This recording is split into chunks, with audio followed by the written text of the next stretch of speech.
Aliran filsafat pendidikan progresivisme. Aliran progresivisme lahir di Amerika Serikat tahun 1870. Para reformasi yang menanamkan diri kaum progresif menentang sistem pendidikan internasional yang sangat kaku, menuntut disiplin ketat, dan membuat peserta didik menjadi pasif. Pendidikan bagi kaum progresif merupakan proses pergalian pengalaman terus-menerus.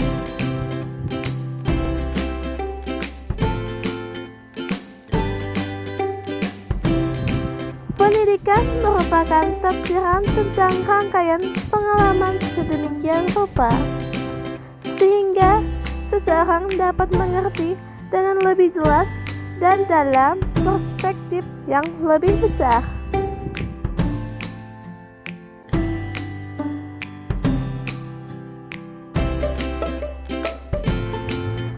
Landasan ontologi progresivisme. Kenyataan alam semesta adalah kenyataan dalam kehidupan manusia. Pengalaman adalah kunci pengertian manusia atas segala sesuatu. Pengalaman manusia tentang penderitaan, kesedihan, kegembiraan, keindahan, dan lain-lain atas realita hidup manusia sampai ia mati.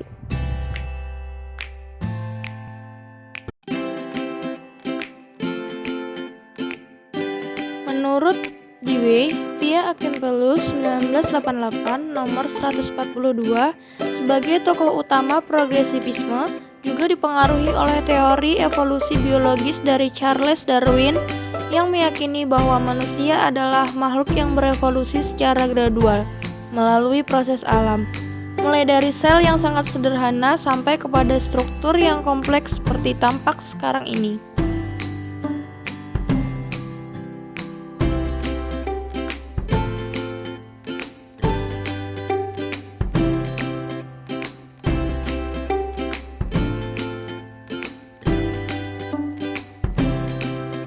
B.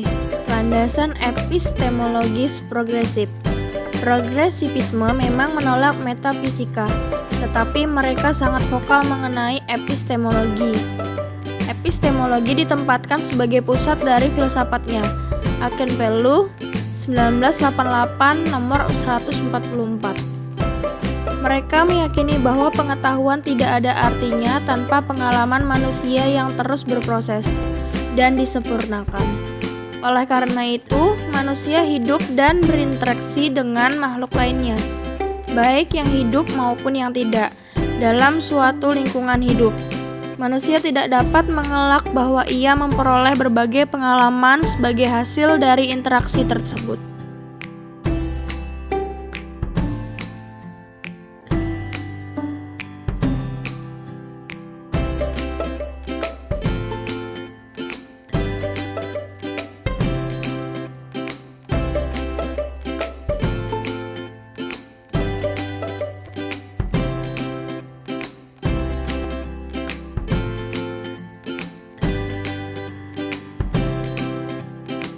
Pengetahuan adalah produk dari interaksi organisme dan lingkungannya.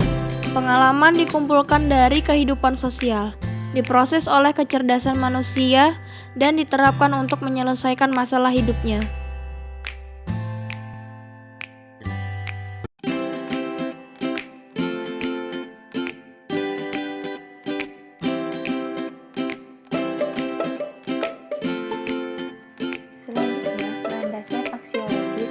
Progresivisme, yaitu kaum progresivisme meyakini bahwa nilai-nilai berasal dari masyarakat. Nilai-nilai bukan suatu kualitas yang sudah ditetapkan dalam diri subjek, juga bukan sesuatu yang berasal dari wahyu, melainkan berpusat pada manusia itu sendiri.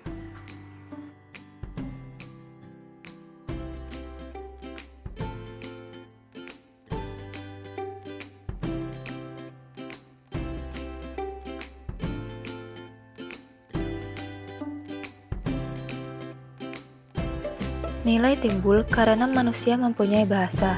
Dengan demikian, timbullah pergaulan. Bahasa sendiri adalah sarana ekspresi yang berasal dari dorongan, kehendak, perasaan, dan kecerdasan individu.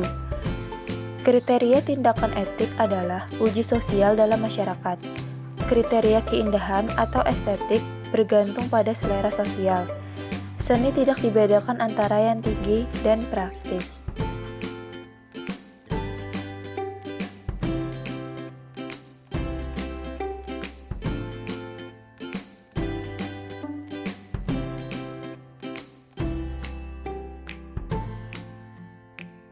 Selanjutnya, pandangan tentang asas belajar. Pandangan aksiologi tersebut berimplikasi pada pandangan tentang asas belajar menurut progresivisme, di antaranya yaitu yang pertama, peserta didik mempunyai kecerdasan sebagai potensi kodrat yang membedakannya dengan makhluk yang lain. Yang kedua, peserta didik mempunyai potensi kreatif dan dinamis sebagai bekal untuk menghadapi dan memecahkan problem hidupnya dan lingkungannya. Dan yang ketiga, pendidikan merupakan wahana efektif dengan orientasi pada sifat dan hakikat anak didik sebagai manusia yang berkembang.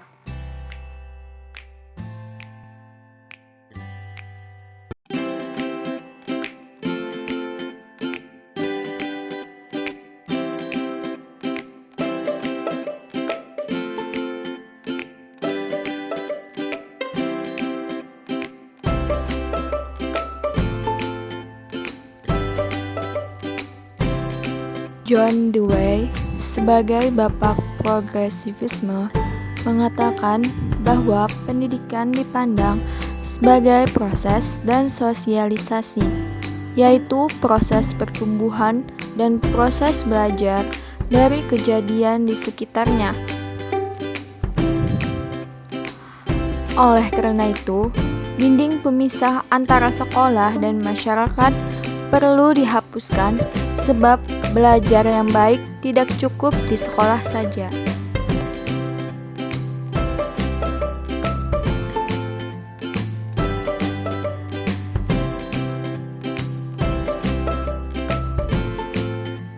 Pandangan terhadap kurikulum dan metode. Kurikulum bersifat fleksibel, tidak kaku, bisa diubah sesuai dengan kehendak zaman, terbuka dan tidak terikat oleh doktrin tertentu, sehingga dapat dievaluasi dan direvisi sesuai kebutuhan. Kurikulum dipusatkan pada pengalaman manusia. Pengalaman diperoleh karena manusia terus belajar dan beradaptasi dengan lingkungannya.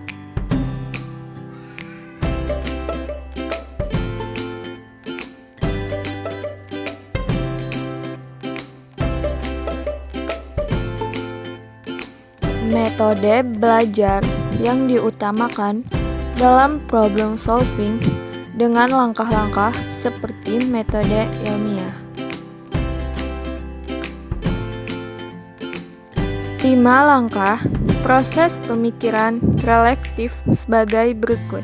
Yang pertama, adanya masalah. Yang kedua, diagnosa situasi, yaitu upaya mengidentifikasi masalah atau apa masalahnya tersebut.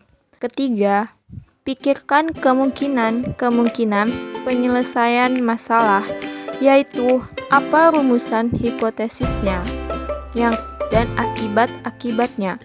Yang kelima, pengujian hipotesis yang dipilih atau hipotesis yang masuk akal.